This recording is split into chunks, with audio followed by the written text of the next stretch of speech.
You've been listening to President Biden at the White House talking about putting what he calls fair competition back into the American economy, promoting competition to help consumers and workers. You see the president there surrounded by several members of his cabinet signing that sweeping executive order.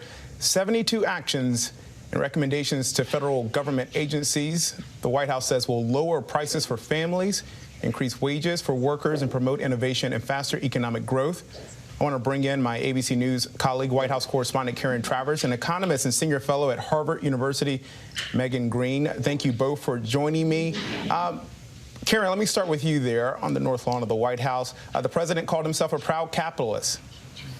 He did, and he said that capitalism without competition isn't capitalism, it's exploitation. And today, Kenneth, the president is signing a very sweeping executive order. 72 items in there. He's getting a little bit of a laugh there as he's handing out pens, which is what presidents do when they're signing something like this, to give everybody who might have been involved in it a chance to have a little keepsake from the event. But Kenneth, the president focused on three key things that he says this executive order will do. One, allowing the safe importation of drugs from Canada.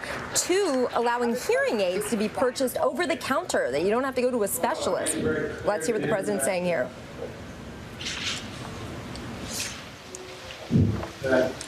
The United States expects when ransomware operation is coming from his soil, even though it's not sponsored by the state, we expect them to act if we give them enough information to act on who that is.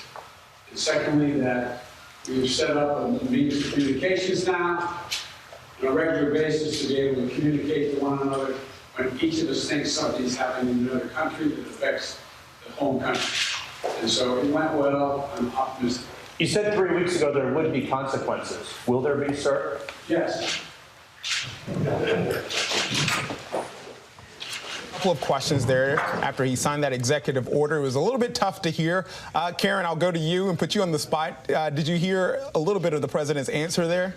Yeah, the president, Kenneth, was responding to a question about the phone call he had with Russian President Vladimir Putin today, a phone call that the White House says lasted an hour.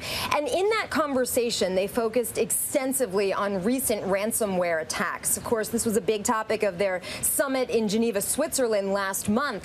And there were a lot of questions today at the White House briefing, Kenneth, about how much the president pushed Vladimir Putin. Did he say that the United States would be taking action? And what is going to be a red line on these ransomware attacks that the administration says are originating inside Russia? Kenneth, the White House was trying to keep the readout of that call very tight, very contained. They wouldn't say whether or not Vladimir Putin said that he would stop doing any of this or if there's anything he could do to stop these ransomware attacks. But as you heard the president there say, he made clear that message that the United States can and will act if the president decides to do something about this spate of cyber attacks that so far has shown no sign of stopping.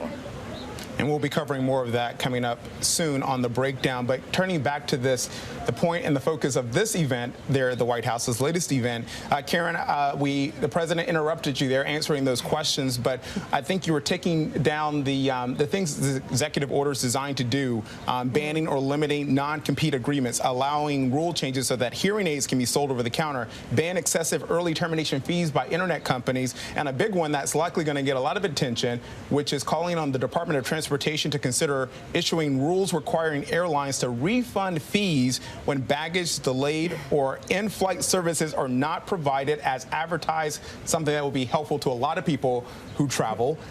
What is the White House trying to do here? What's the president trying to do? Yeah, the president says he's trying to increase competition and make that better for American consumers. So your bags are lost, you get a quicker refund now. The Wi-Fi isn't working on your plane, you can get reimbursed for that too. Another element of this, which is interesting, is that if you own an iPhone or an appliance and you want to try and fix it yourself or take it to a independent shop to get it fixed, you wouldn't lose your warranty protections. A lot of things included in this, Kenneth, and the president says this is all aimed at helping the American consumer with prices and greater access to things that they want and need. And let's bring in economist Megan Green. Megan, I won't tell you what I got in econ in college, so we really need you right now. Break this down for us. Will this help the consumer? Yeah, absolutely, on many different levels. Look, 75% of the sectors in the U.S. have seen a huge increase in market concentration over the past few decades, and that means superstar firms have risen to the top in a bunch of different sectors. It's really bad for consumers. If you think about your cable provider, for example, you're probably filled with rage immediately because there's not much competition in that sector. Also, pharmaceuticals is another example. So you get poor services and poor goods as a result of this. Also, if you've got superstar firms who are gobbling up all potential competitors who are small up-and-comers, they're under less pressure to innovate and invest all the time so that they can stay at the top. Instead, they're just acquiring and dismantling anyone who might threaten their market lead. And so you get less investment and therefore less growth, less innovation, less productivity growth. So that's bad for the economy overall. But most importantly, it's really bad for workers. If you work in one of these sectors with just a handful of superstar companies and you want to change jobs, you don't have that many options for potential employers. So if you get a job offer from another big superstar company, you're not really in a position to negotiate for better wages or benefits. Also, superstar firms talk to one another. They know what the other superstar firms are offering in terms of comp. So as a worker, you've got very little power, and that's a big driver of low wage growth and inequality. So in the medium to long term, these changes should have a significant impact for the American consumer and, more importantly, the American worker. And Megan, in the recent history of our country, has something like this help consumers and workers? The president essentially alluded to the fact that it's been a while since there's been action taken to help consumers and workers in this way. In the history of our country, have we seen something like this before, and has it helped?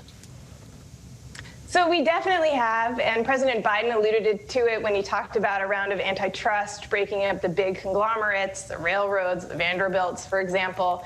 Since then, we haven't really had this in the U.S., but we have actually seen it in other places. So the U.S. used to be the poster child for competition and open markets and capitalism.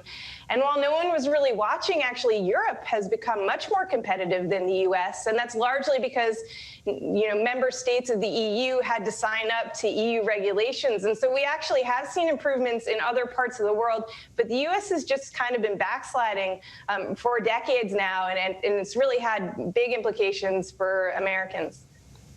All right, Megan Green taking us back to econ class, and Karen Travers always schooling us. Thank you so much for joining us. We'll have continuing updates right here on ABC News Live throughout the day, and a complete wrap-up today at 3 p.m. Eastern on The Breakdown.